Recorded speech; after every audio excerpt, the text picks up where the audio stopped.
Queridos amigos, es hora de pensar en las grandes manifestaciones de la cultura política que tuvimos y si con esta elección popular de alcaldes estamos eligiendo los mejores. Siempre hay que pensar sobre esos temas, siempre. Algunos dicen que hay personajes de la vida nacional que nunca hubieran sido alcaldes de Bogotá, por ejemplo, si su tiempo hubiera sido el de la elección popular de alcaldes. La pregunta es si Fernando Mazuera Villegas se hubiera lanzado a unas elecciones y hubiera hecho competencia por ser alcalde, o Jorge Gaitán Cortés. Cualquiera de los grandes alcaldes de Bogotá, sobre cualquiera de ellos cabe la pregunta: ¿lo hubieran sido si se hubieran tenido que someter al yugo electoral?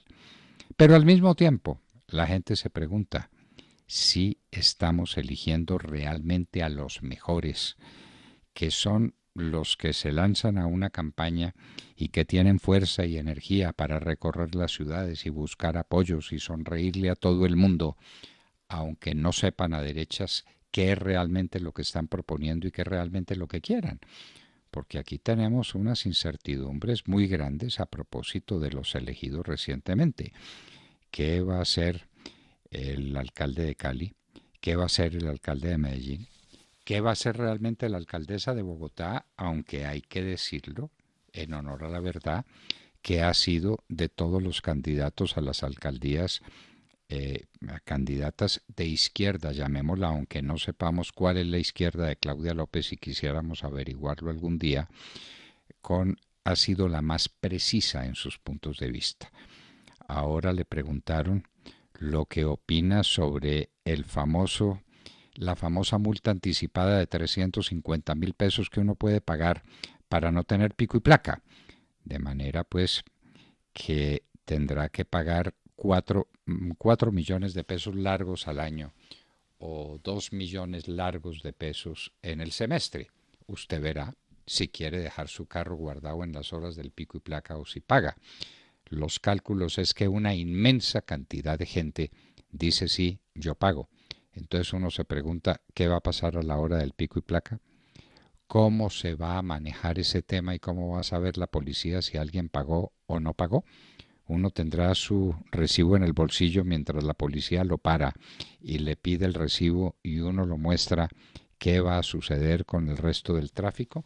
Son preguntas que saltan para preguntarse uno qué es lo que le parece. Pero ya la señora alcaldesa de Bogotá ha dicho que ella no sería partidaria de eso porque hay desigualdad. Claro, claro, el que paga es porque el que tiene dinero y el que no paga es probablemente porque le falten los 4 millones de pesos al año.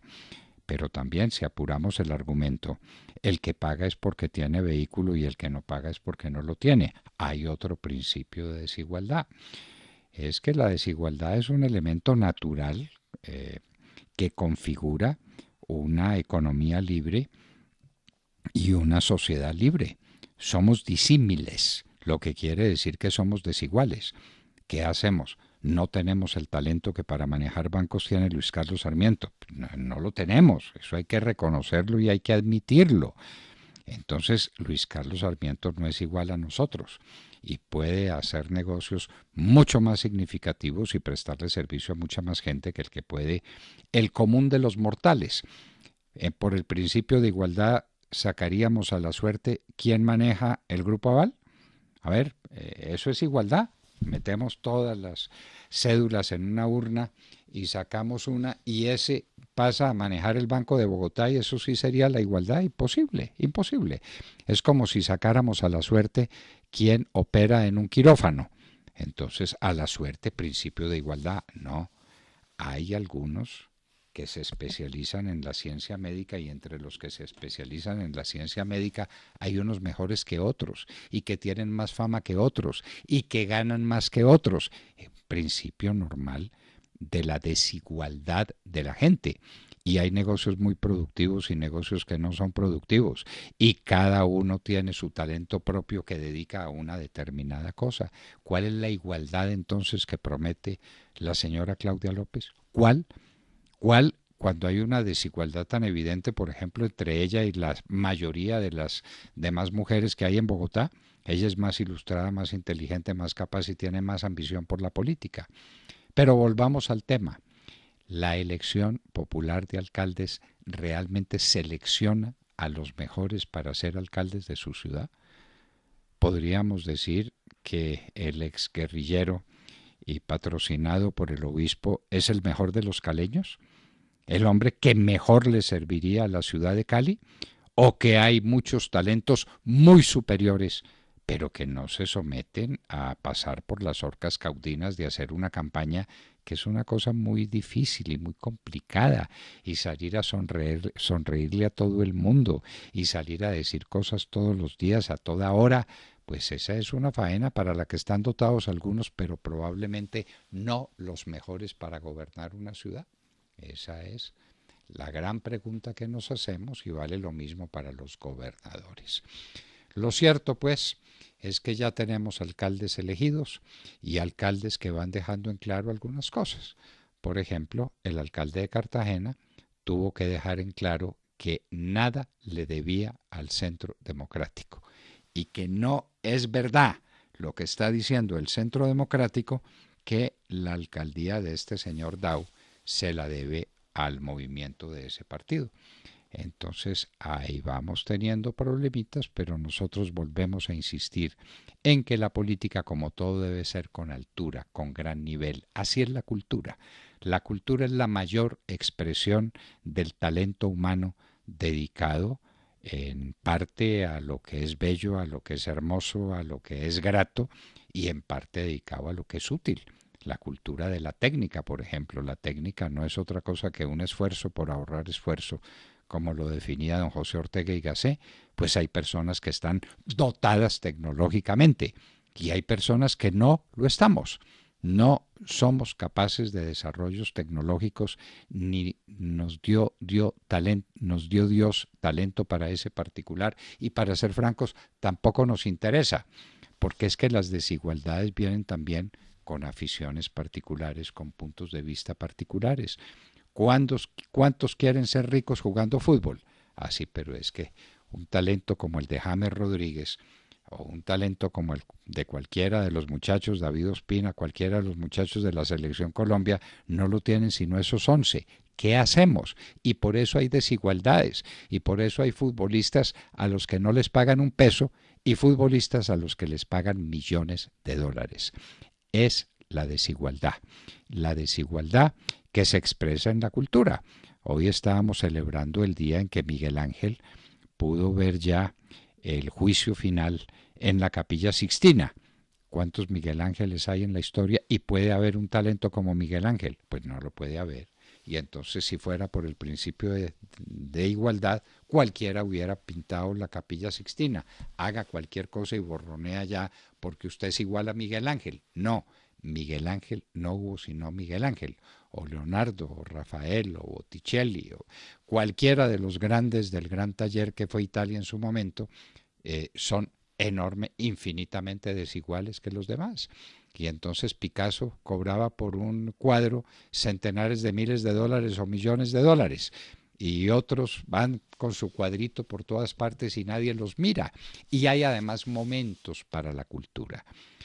Los impresionistas no fueron reconocidos en su tiempo y en su momento, y algunos tenían que vender sus cuadros para que les dieran en compensación un mes de hospedaje en una hospedería de tercera calidad, de tercera condición. Y pasado el tiempo, esos cuadritos pasaron a vivir millones de dólares. El de Van Gogh es un caso, por ejemplo, que nos viene a la mente en este minuto, y cuántos otros podríamos citar.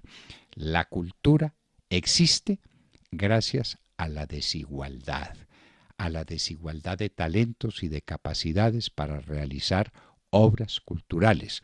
Muchos somos capaces de escribir cosas en un papel, pero un Sábato o un Borges o un García Márquez pues no se produce todos los días. Efectos de la desigualdad en el talento y en la capacidad, que es lo que mueve la historia, que es lo que mueve la vida.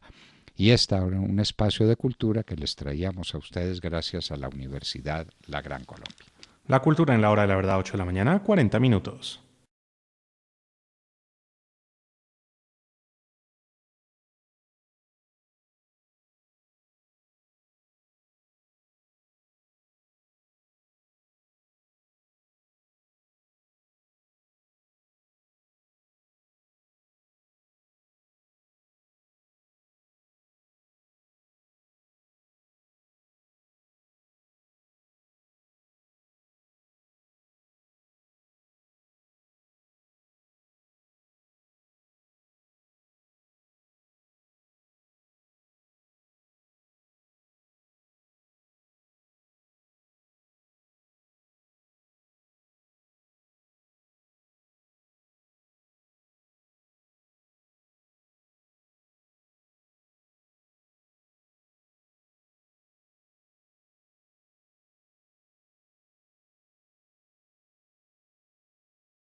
Queridos amigos, es hora de pensar en las grandes manifestaciones de la cultura política que tuvimos y si con esta elección popular de alcaldes estamos eligiendo los mejores.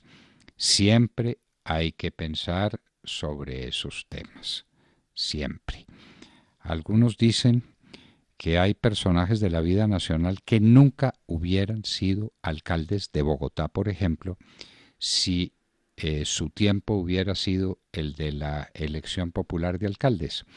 La pregunta es si Fernando Massuera Villegas se hubiera lanzado a unas elecciones y hubiera hecho competencia por ser alcalde, o Jorge Gaitán Cortés.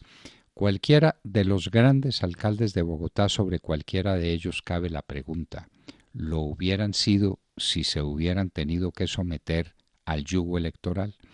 Pero al mismo tiempo, la gente se pregunta si estamos eligiendo realmente a los mejores, que son los que se lanzan a una campaña y que tienen fuerza y energía para recorrer las ciudades y buscar apoyos y sonreírle a todo el mundo, aunque no sepan a derechas qué es realmente lo que están proponiendo y qué es realmente lo que quieran. Porque aquí tenemos unas incertidumbres muy grandes a propósito de los elegidos recientemente. ¿Qué va a ser el alcalde de Cali? ¿Qué va a ser el alcalde de Medellín? ¿Qué va a ser realmente la alcaldesa de Bogotá? Aunque hay que decirlo, en honor a la verdad, que ha sido de todos los candidatos a las alcaldías, candidatas de izquierda, llamémosla, aunque no sepamos cuál es la izquierda de Claudia López y quisiéramos averiguarlo algún día, ha sido la más precisa en sus puntos de vista. Ahora le preguntaron lo que opina sobre la famosa multa anticipada de 350.000 pesos que uno puede pagar para no tener pico y placa, de manera pues que tendrá que pagar 4 millones de pesos largos al año o 2 millones largos de pesos en el semestre. Usted verá si quiere dejar su carro guardado en las horas del pico y placa o si paga. Los cálculos es que una inmensa cantidad de gente dice sí, yo pago. Entonces uno se pregunta qué va a pasar a la hora del pico y placa, cómo se va a manejar ese tema y cómo va a saber la policía si alguien pagó o no pagó. Uno tendrá su recibo en el bolsillo mientras la policía lo para y le pide el recibo y uno lo muestra. ¿Qué va a suceder con el resto del tráfico? Son preguntas que saltan para preguntarse uno qué es lo que le parece. Pero ya la señora alcaldesa de Bogotá ha dicho que ella no sería partidaria de eso porque hay desigualdad. Claro, el que paga es porque el que tiene dinero y el que no paga es probablemente porque le falten los 4 millones de pesos al año. Pero también, si apuramos el argumento, el que paga es porque tiene vehículo y el que no paga es porque no lo tiene. Hay otro principio de desigualdad. Es que la desigualdad es un elemento natural que configura una economía libre y una sociedad libre. Somos disímiles, lo que quiere decir que somos desiguales. ¿Qué hacemos? No tenemos el talento que para manejar bancos tiene Luis Carlos Sarmiento. No lo tenemos, eso hay que reconocerlo y hay que admitirlo. Entonces Luis Carlos Sarmiento no es igual a nosotros y puede hacer negocios mucho más significativos y prestarle servicio a mucha más gente que el que puede el común de los mortales. Por el principio de igualdad sacaríamos a la suerte quién maneja el Grupo Aval. A ver, eso es igualdad. Metemos todas las cédulas en una urna y sacamos una y ese pasa a manejar el Banco de Bogotá y eso sí sería la igualdad. Imposible, imposible. Es como si sacáramos a la suerte quién opera en un quirófano. Entonces, a la suerte, principio de igualdad. No, hay algunos que se especializan en la ciencia médica y entre los que se especializan en la ciencia médica hay unos mejores que otros y que tienen más fama que otros y que ganan más que otros.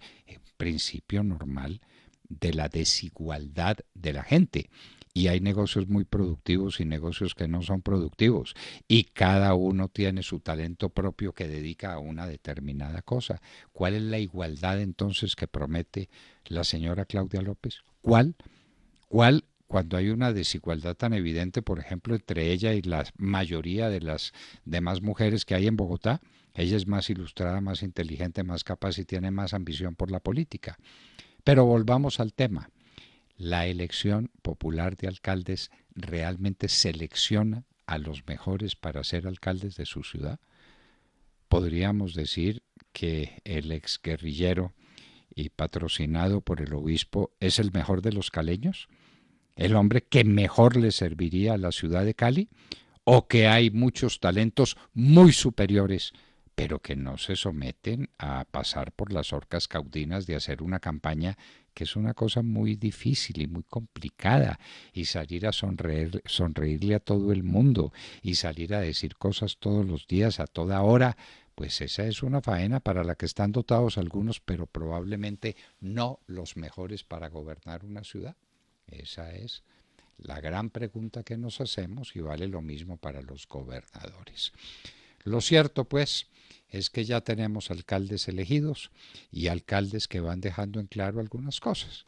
Por ejemplo, el alcalde de Cartagena tuvo que dejar en claro que nada le debía al Centro Democrático y que no es verdad lo que está diciendo el Centro Democrático, que la alcaldía de este señor Dau se la debe al movimiento de ese partido.